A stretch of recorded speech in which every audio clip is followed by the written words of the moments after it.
India have kicked off their preparation for Mission 2027 ODI World Cup in some fashion. They continue to maintain their 100% win record against Afghanistan in ODIs, and that is some record to hold. It's about what 17 matches now where India is unbeaten against Afghanistan. They haven't lost one match against Afghanistan in this period. The main question that I really want to pose before I go into the match discussion is, why is the Indian coaching staff and selection committee actually experimenting so much? We saw they did win last match. Coming in here again, there's a lot of chop and change, trying out new players, giving. I understand giving debut and all that for people who deserve it, but so close to the World Cup, do you really want to do that? Um, some injuries you had to replace. I understand. Some didn't make sense. Okay, let's let that go. You have a squad. You have a squad. It's not that you've sealed the series. You're still chopping and changing so much. I mean, if you're really trying to figure out what your squad is right now, what were you doing in the past 4 years? The last World Cup was played in 2023. After that, the 4 years, what have you been doing? You had a Champions Trophy also. That was it was again in the ODI format, which we ended up winning. You had a squad there, so that didn't have much change. Now suddenly, in the when you have 9 months left to the World Cup, why are you chopping and changing so much? What is the point of this? The last 9 months should be utilized to fix those one or two spots that needs fixing. Like if you see for 2023 World Cup, there were doubts about that number 4 spot before that World Cup. Shreyas Iyer came in, he fixed that. That's how you those were the things that really went into the preparation. Here it's like, suddenly it's like, the squad is still open, nothing is finalized. You should have 75% of your squad right now, ready right now. You shouldn't be experimenting so much, at least according to me. See, some of you might not agree with me, you might say, oh, you really need to keep your options open and whatnot. That World Cup is a time where it's combinations. Yes, individual form comes into play. It's how combinations, what works, right? How many left-handers you want in a team, how many right-handers, the chemistry, the bonding, everything. They really have to work as a well-oiled unit if they really want to push and get past that last step, which they failed to do last World Cup. That is what you really need to look to do. Like, okay, what do we really need to fix? Where, last time we made it to the final, what is that step that we require to go on and win it? What will make our squad even more stronger? What should be our likely 11? This is what should be thought, not completely revamping the squad, saying, okay, some of the players still don't have a fixed spot in the team. What are you trying to do? What statement are you trying to give? It is, and this is not a time where you say, "Oh, we need to build a young. We have to groom the young for the future." All that is understandable when you're at least 2 3 years away from the World Cup. When you're close to the World Cup, you say, "I need the best out there." He can be a 40-year-old, he can be a 20-year-old, it can be anyone, but you need the best out there to someone that a team that can take you through, win you the World Cup. That is what's important. Anyways, when you look at the match, Yashasvi Jaiswal was given a chance. He's one of those guys who has been unlucky in this format. If you in terms of chances, now I see what how he performed this game is all on him.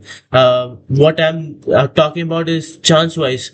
He never really got the chance because Shuman Gill was, he was really performing really well in ODIs along with Rohit Sharma. Their opening partnerships were going great. Shuman Gill was racking up the runs and whatnot. So there was never really a slot open in that opening spot, and he rarely got his chances. He barely played any matches, so he should have really taken this opportunity into his stride and made a statement. But he was unable to find his feet in this game. He played out that first over, went out for a maiden, and then got off the boundary. You think, okay, he might be getting started right now, but it ended up just being the only runs that he scored in the game, which is not a good sign because India is such a team where you have a huge pool of players where you can select from, and just like every other team, only 15 spots open for the 15, 16 spots open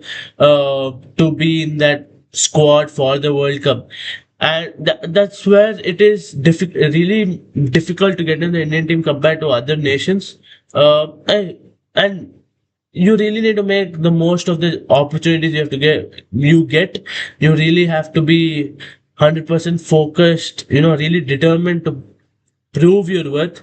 And that's what Ishan Kishan did. I mean, see, he had a really bad patch in between where he, along with Shreyas Iyer, weren't given a contract. He was asked to go back and play domestic cricket, prove his worth. That's what he did. He went back, played for Jharkhand in the domestic leagues. He took Jharkhand to the Syed Mushtaq Ali, got them the trophy as well. He performed really well. Then you see, got selected for the T20 World Cup. He performed there also. Then came the IPL season where he racked up 500 plus runs. So he's really making the most of the opportunity, making the most of the form that he's in. See, talent is there. Everybody has that potential. It is how much you make of it, what you can really do with it. And again, a brilliant century by Ishan Kishan. Last match, he got off to a start, but he couldn't really take it long.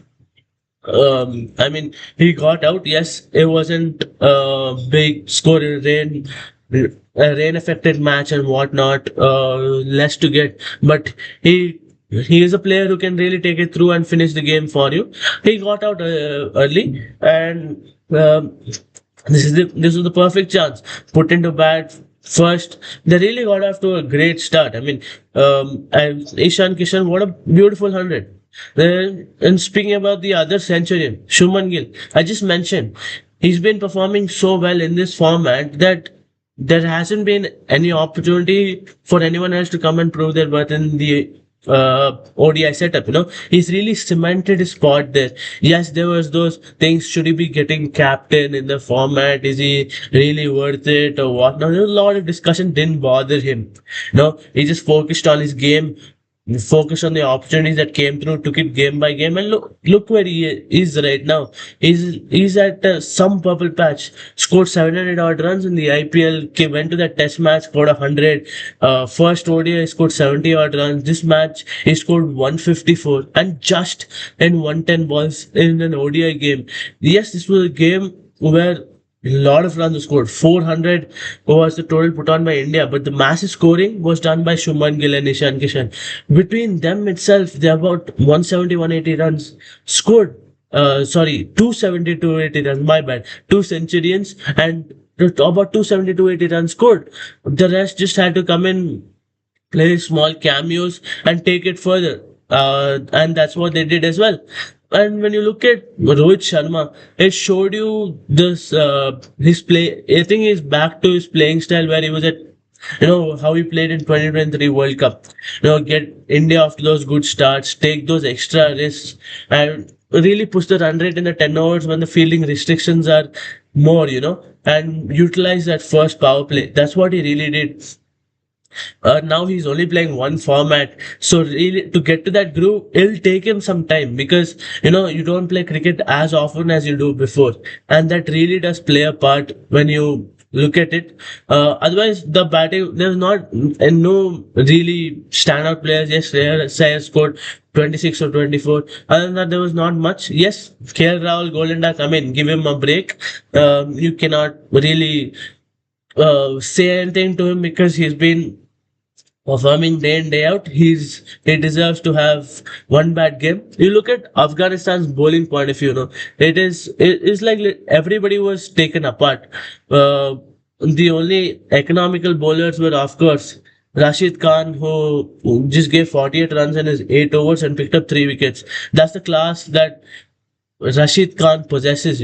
He's been around the setup for so long. We all know how great of a spinner is, how great of a bowler is, how much he brings into the game. He was the one who's literally carrying Afghanistan on his back when they really didn't have much of a team. Now they have some players coming out of their setup who supporting him in that setup as well. So it is really good uh, signs for this Afghanistan side, but they just couldn't match India's class in this match.